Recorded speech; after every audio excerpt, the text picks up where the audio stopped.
Bonjour, bonsoir à tous et à toutes, bienvenue dans cette nouvelle série de JDR, campagne qui se passe sur un nouveau continent par rapport à ce que je fais d'habitude, donc nouveau lore à explorer, petite campagne assez courte avec quelques joueurs qu'on a organisé simplement pour renouer un peu avec une expérience détente du JDR en contraste de tout ce que vous avez pu vivre par exemple dans Kuara. Ambiance très sympathique que vous allez pouvoir suivre au cours des quelques séances dont vous allez avoir les rediffusions. À la fin de la diffusion de ces quelques épisodes, vous aurez bien évidemment un débrief complet, donc que ce soit par moi et par les joueurs, pour savoir d'une part ce qu'on en a pensé et avoir quelques petits insights de lore qui ont pu être un petit peu sondés pendant cette série. Série qui, je l'espère, va vous plaire autant à vous, spectateurs, qu'à nous, on a pu prendre de plaisir à la faire.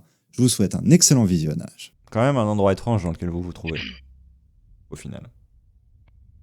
Je veux dire, quand on y réfléchit bien, vous êtes dans une ville qui se trouve juste sur une sorte de pic de roche cendreuse et dont beaucoup des structures en fait sont même internes à cette roche. Beaucoup de galeries ont été creusées dans cet endroit, dans ce grand promontoire de roche qui se dresse assez fièrement, on va dire, au-dessus de l'eau, simplement. Vous pourrez voir Naebaya, donc, est plus ou moins la capitale de, de cet endroit. C'est là, du moins, où sont entreposées les cendres des 4 phénix originels qui se trouvent donc sur cette île, ce continent. Au final, en termes de dimension, on est à mi-chemin entre les deux. Et donc, du coup, ça va être assez difficile de juste dire si, au final, cet endroit n'est pas juste une sorte d'île au final du volcan situé non loin, Silpha, ou si réellement c'est un continent en tant que tel. Les légendes, les anciens écrits tendent à dire que c'est un continent qui préexistait.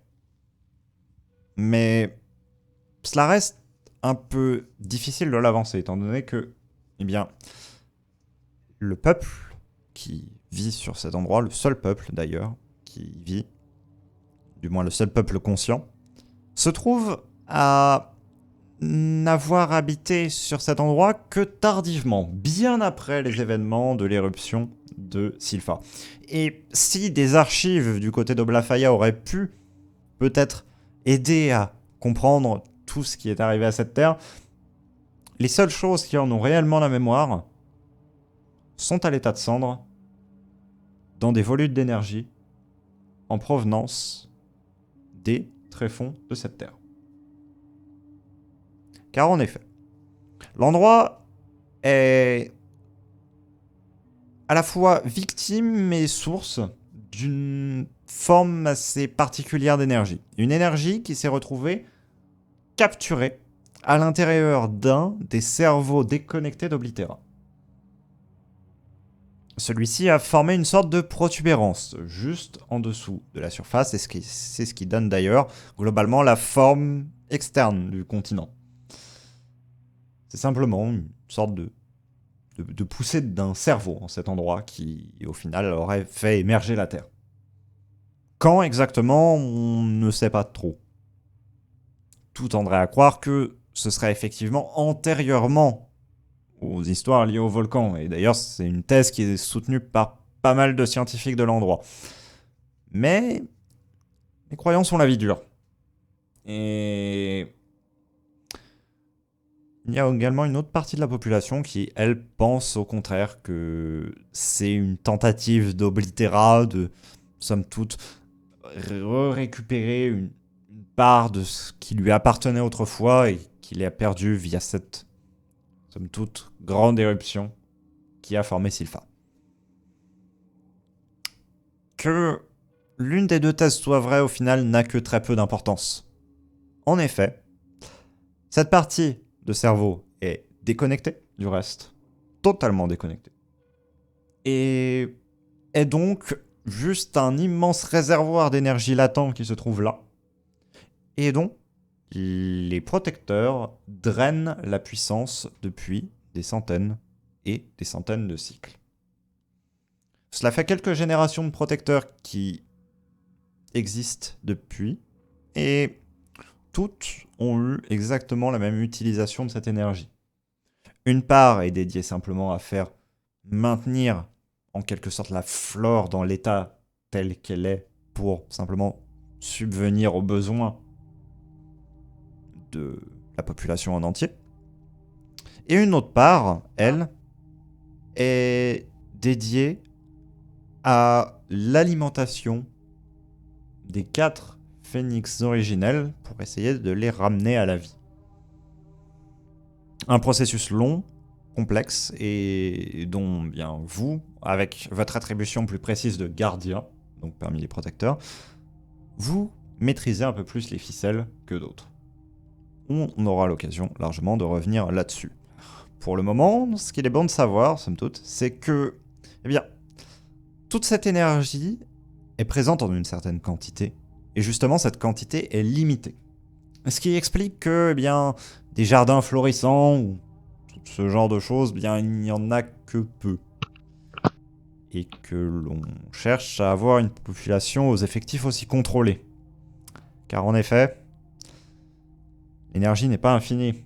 Et tout, ici, est calculé pour qu'il y ait pile, en termes de temps, de quoi subvenir aux besoins d'une population pendant une certaine durée, qui permettent également aux phénix de revenir à eux. Au-delà de ça, il faudra probablement une sorte de miracle, dirons-nous, pour que eh bien, la population des protecteurs puisse survivre, étant donné que à partir de cette date, il n'y aura plus aucune ressource. Les plantes se dessécheront, mourront dans cet environnement par trop aride, et toute vie disparaîtra probablement du continent. Mais cela aura lieu dans des centaines, des milliers même de cycles. On a encore beaucoup de temps devant nous sur cette terre, mais ça reste quelque chose qui, d'héritage en héritage, reste gravé dans les mémoires et reste présent, et donc qui emprunt à une politique qui est assez mesurée vis-à-vis de la consommation de cette énergie. On évite, somme toute, de faire des choses qui ne sont pas dans l'ordinaire. Et pourtant, des choses qui ne sont pas dans l'ordinaire, il va probablement s'en produire au vu des événements qui vous ont amené, pendant votre ronde, à vous retrouver ici. Avant toutefois que l'on détaille plus avant ces événements, justement, vous, qui êtes-vous? C'est une excellente question. Vous êtes, certes, des protecteurs, comme je l'ai dit, une antique race, donc ramenée plus ou moins à la vie par les essences et par les derniers phénix encore en état pour simplement aider à remettre en vie les phénix originels, certes. Mais vous n'êtes pas que faisant partie d'un héritage, d'un patrimoine, vous êtes des personnes. Et justement, ces personnes, quelles sont-elles? Et nous allons commencer par Kala. Raconte-nous un peu qui tu es. Donc, je suis Kala. J'ai, alors si je me trompe pas, 448 ans. Effectivement. Je suis déjà bien âgée, mais je suis encore en forme. Donc, je suis gardienne de d'Ayum. Je suis, je suis plutôt. Alors, j'ai les yeux vert émeraude, j'ai le visage fin. Qu'est-ce que j'ai? Les traits marqués par l'âge, forcément. Une chevelure assez fournie. C'est intéressant à dire. J'ai le corps qui reste. Alors, autrefois, j'avais un corps plutôt musclé. Par, et je suis plutôt grande. Je suis pas loin des. Je dois être pas loin des 1,80 m, quelque chose comme ça. Maintenant, je suis plutôt frêle, mais encore robuste. J'enseigne l'art de la magie des flux. Ça m'a déstabilisé cette histoire. Voilà. J'ai oublié quelque chose. Je suis Je ne quelqu'un pense de pas. plus bienveillant, altruiste, à l'écoute des autres et j'essaye d'accompagner les petits jeunes du mieux que je peux. Oh, petite mamie Kala. Et c'est Exactement. justement dans ce cadre... Oui, effectivement. Bon détail à rajouter parce que tout de même dans cette société ça a son importance. Donc, c'est dans ce cadre effectivement que simplement elle a été plus ou moins assignée à votre groupe. Simplement, cela va faire de nombreux cycles désormais que vous connaissez, que vous travaillez ensemble. Et elle, de par son expérience et de par la pédagogie tout de même dont elle fait preuve, s'est trouvée à vous enseigner bien des cycles plus tôt. Votre enseignement est au final maintenant terminé. Mais c'est elle qui vous a enseigné bien des cycles plus tôt comment simplement un peu mieux appréhender la manipulation des flux, au-delà de simplement de vos aptitudes innées. Comment simplement rendre cela plus rigoureux, rendre cela plus automatique, et aussi vous permettre globalement d'apprendre à infuser vos émotions, vos sentiments et votre énergie à la particule qui a été mise à l'intérieur de votre cœur. Et donc, cela va nous mener à Ekam.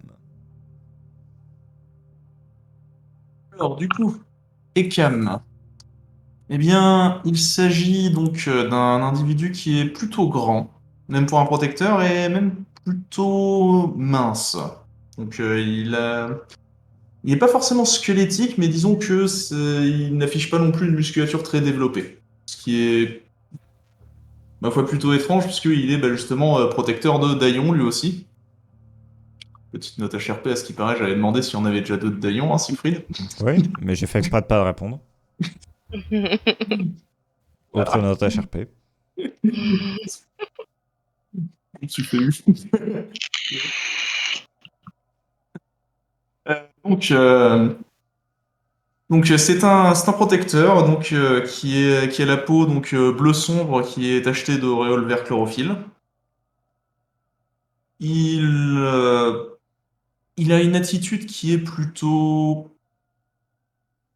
C'est un peu réducteur de dire laxiste, mais on va dire que c'est ce qu'on pourrait appeler un flâneur, quoi. Il n'aime pas faire beaucoup d'efforts. Il a plutôt tendance à apprécier plutôt faire la sieste. Ouais, c'est le mot en B, quoi. Ça, en fait, il a quand même une... vu qu'il a un sens du devoir qui est très développé, les deux se sont combinés alors que ça devrait pas trop pour donner une forme de perfectionniste fainéant. C'est-à-dire que quand on lui dit de faire quelque chose, il va le faire avec une grande efficacité pour qu'on vienne plus le déranger avec ce truc. Putain de merde.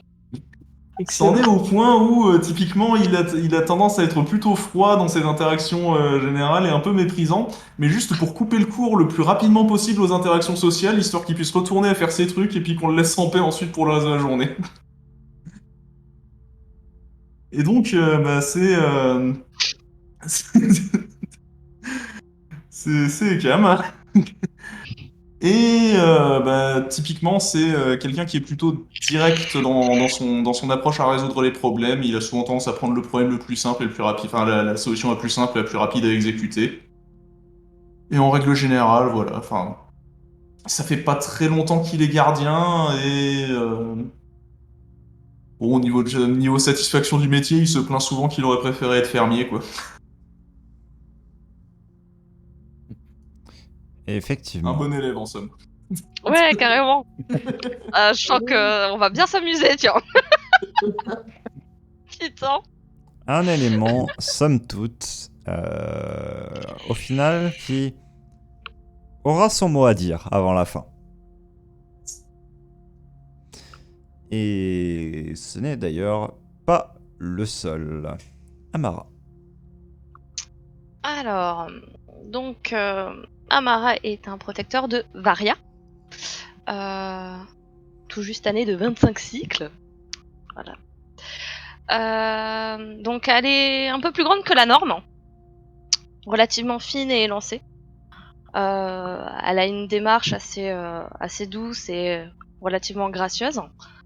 Elle a un teint de peau d'un violet pastel, ce qui en est plus ou moins de même pour ses yeux qui sont un tout petit peu plus sombres, mais toujours dans cette teinte de violet.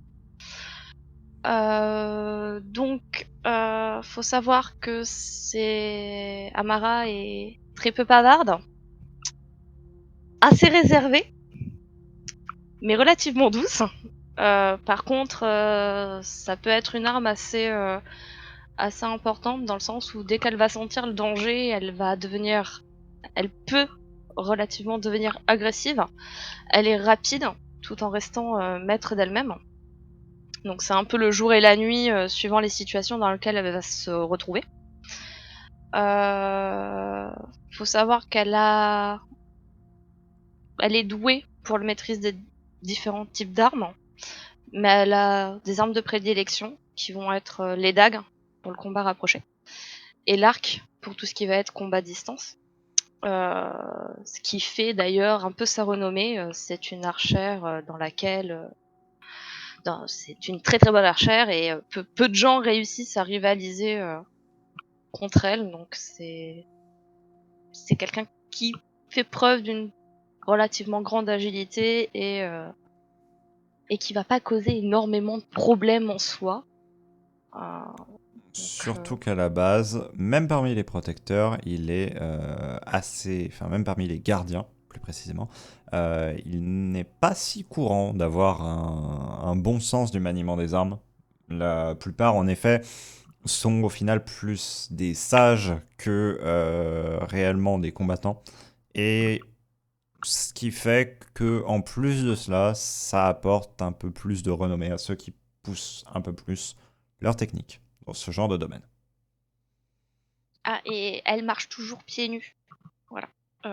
Pour une question de discrétion, quelle que soit la situation.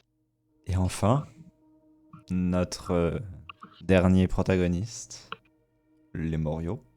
Alors, je suis un protecteur, enfin, un jeune gardien, avec un corps assez musclé, des muscles bien dessinés, une peau dans les teintes orangées et avec des traits plus rouges qui suivent les lignes des muscles, en plus des taches qu'il a classiquement.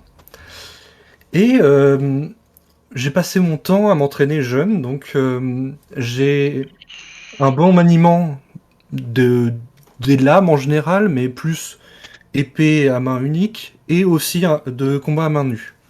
Donc je vais utiliser les deux lors des combats. Ensuite, j'ai un sens c'est pas de la justice, mais je protège les autres et je suis très altruiste. Oui, altruiste. Mais je suis assez brut dans mes contacts sociaux. Donc je vais être assez maladroit à l'oral, même en faisant des efforts. Voilà. Ah, avec Amara, ça va être génial. L'ambiance de groupe qui va être somptueuse, quoi. Alors, il y a un branleur, il y a un mec qui est brut de décoffrage et il y en a une qui parle pas. Putain, mais attends, mais là, Et là, on a la grand-mère au milieu, c'est c'est génial. magique, genre, on a le branleur, on a le tapeur, on a le boomer et on a... timide, quoi. Vous savez qui vous êtes, et vous ne savez pas encore où vous êtes. C'est vrai. L'endroit dans lequel vous êtes, eh bien, c'est les simplement l'endroit... Ouais. C'est l'endroit Trop fort. dans lequel vous vous retrouvez tous les soirs, somme toute. 2 heures après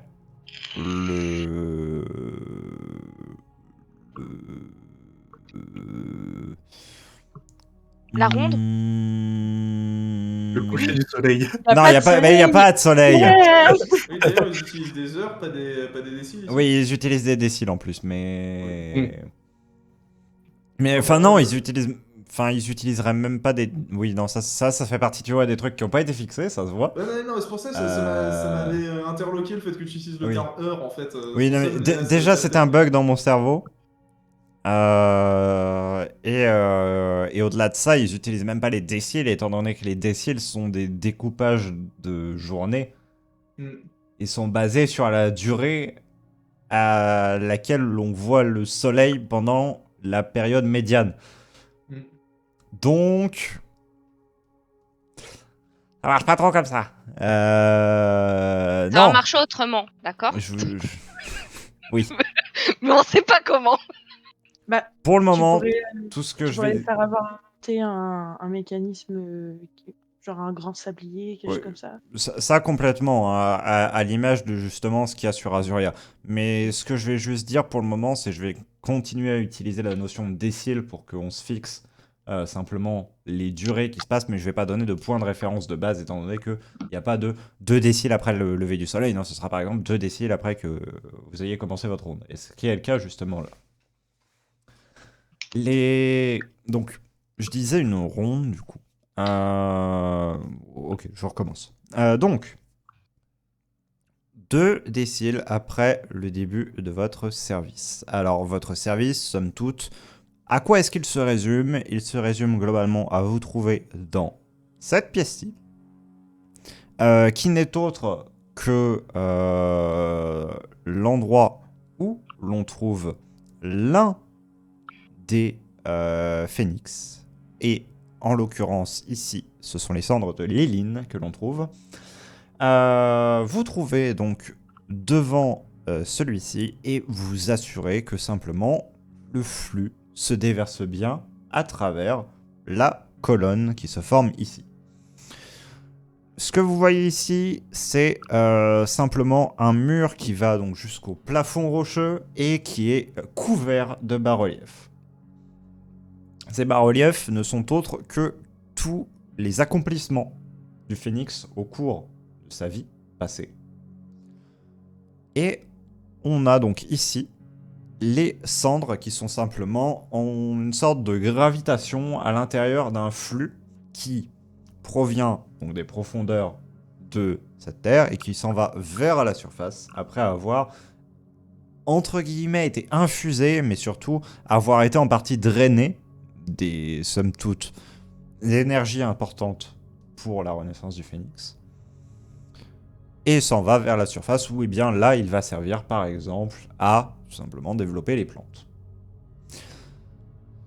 Vous, ce que vous faites, tout simplement, c'est vous contrôler le flux. Donc, quand je dis que vous contrôlez le flux, vous vous assurez qu'il est bien orienté, vous vous assurez qu'il n'y ait pas une sorte d'énergie perturbatrice à l'intérieur de celui-ci, parce que, eh bien, étant donné que vous puisez directement dans, au final, une ramification d'Oblitera, forcément, il y a quelques petites influences corruptrices qui persistent toutefois, et votre but, c'est simplement d'écarter tout cela, de faire en sorte, au final, c'est comme si vous passiez une sorte de passoire et que vous aviez du sable. Vous cherchez à faire passer qu'un type de sable. Les graviers, vous cherchez à les retenir dans les profondeurs. Là, c'est exactement cela. Votre garde est somme toute régulièrement perturbée par, donc, la plupart du temps, de simples protecteurs qui viennent là et qui viennent un peu se recueillir ou donner une petite partie de leur énergie à Liline, et a été perturbé une fois, cette nuit particulièrement, par un ancien sage qui est venu déposer dans le flux une particule. Vous savez ce que cela veut dire. Il y a simplement eu un mort dans cette cité, ou dans une cité environnante. On a extrait la poussière, et on l'a ramenée et on l'a remise dans le flux. Acte qui sert simplement à redonner des pensées à la créature défunte. Car la manière dont l'on ramène un phénix à la vie, ce n'est pas simplement en l'exposant à un flux constant d'énergie en attendant qu'il se régénère par lui-même, c'est en lui redonnant des pensées, des sensations, des émotions, et cela se fait par le biais d'une autre forme de vie qui doit simplement imprégner une particule de tout ce qui l'a animé en bon comme en mauvais tout au long de sa vie. Pour au final faire en sorte que lorsque le phénix va revenir à lui, il ne soit pas qu'une sorte de carcan vide, mais qu'il ait une raison d'exister.